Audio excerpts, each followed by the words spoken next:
Dhule 300 kilo बनावट पनीर जप्त। धुळे शहराजवळील अवधान MIDC मध्ये बनावट पनीर तयार करण्याचा कारखाना सुरू असल्याची गुप्त माहिती स्थानिक गुन्हा अन्वेषण शाखेला मिळाली होती। या माहितीच्या आधारे स्थानिक गुन्हा अन्वेषण शाखेच्या पथकाने छापा टाकून या ठिकाणी या बनावट पनीर तयार करणाऱ्या कारखान्यावर कारवाई केली आहे। या कारवाईत जवळपास 250 ते 300 किलो बनावट पनीर आणि 60,000चा मुद्देमाल जप्त करण्यात आलाय। तसेच या प्रकरणी गुन्हा दाखल करण्याचे काम सुरू आहे। या ठिकाणी आम्हाला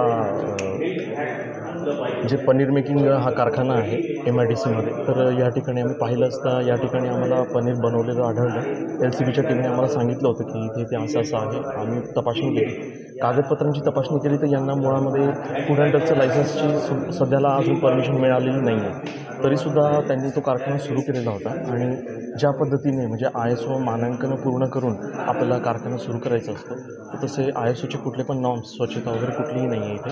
आणि पनीर बनवताना स्टँडर्डाइज मिल्क म्हणजे एकदम फुल फॅट मिल्कपासून बनवलं जातं। यांनी त्याचं क्रीम वेगळं केलं, त्याच्यानंतर त्यात दुधामध्ये त्यांनी स्किम मिल्क पावडर टाकली आणि मग नंतर स्किम मिल्क पावडर टाकून त्या पद्धतीने ते पनीर बनवत आहे। मग हे पनीर जे बनवलेलं आहे ते साठवण्यासाठी त्यांनी साध्या बर्फाच्या लाद्यांचा थंड करण्यासाठी वापर केलेला आहे। तर त्याच्यात बर्फाच्या लाद्यांनी थंड केलेल्या पाण्याचा वापर ते करत आहेत, परंतु ते खाद्य पदार्थांच्या श्रेणीत येत नाही तो बर्फ, ज्या पद्धतीने त्यांनी त्या पनीरचं साठवणूक केलेली आहे। त्यामुळे अशा पद्धतीने साठवणूक करणं आणि ते आरोग्यास हानिकारक आहे, कारण की ज्या पद्धतीने ते कुजलं तर त्याच्यामध्ये कुठली विषबाधा तयार होऊ शकते आणि नंतर खाणाऱ्यांना त्याचा एक शरीरावरती घातक परिणाम होऊ शकतो।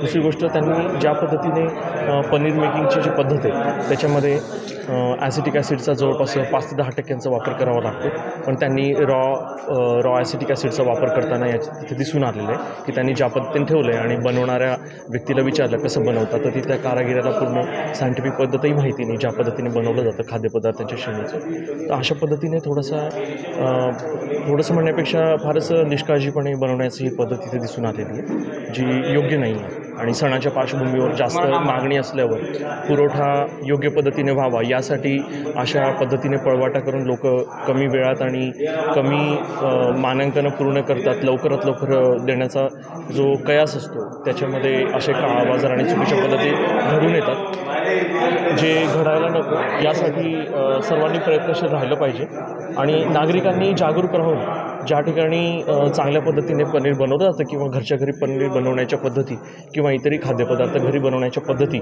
आजकाल सगळं रेडीमेड वापरायला लागलेले आहेत, तर शक्य झालं तर घरच्या घरी साध्या सोप्या पद्धतीने घरीच जर वस्तू बनवल्या तर ते खरोखरच आपल्याला स्वतःला माहीत राहणार आहे की ते किती चांगलं आणि शरीरासाठी फायदेशीर राहणार आहे। तर त्या पद्धतीने सगळ्यांनी मी आवर्जून विनंती करेल, आवाहनही करेल की तुम्ही चाणाक्ष राहा, आजूबाजूला होणाऱ्या गोष्टींवर डोळसपणे काम करा आणि जिथे जिथे असं काही चुकीचं आढळून येतं आहे तर शासनाच्या वेगवेगळ्या माध्यमांना कळवा, म्हणजे जेणेकरून ग्राहकांपर्यंत चांगल्या पद्धतीने आणि सकस आहारच पोहोचेल, याच्यासाठी सर्वांनी जागरूक राहिलं पाहिजे। M ब्लॉक परिसरामध्ये एका पत्र्याच्या शेडमध्ये बनावट पनीर बनवण्याचा कारखाना सुरू असल्याची गोपनीय माहिती मिळाली होती। स्पॉटवर जाऊन खात्री केली असता त्या ठिकाणी मशिनरीज, दूध, त्याच्यानंतर त्यांनी बनावट पनीर बनवण्यासाठी जे मटेरियल आहे त्याच्यात केमिकलचे ड्रम, त्याच्यानंतर पावडर वगैरे तिथे मिळून आले।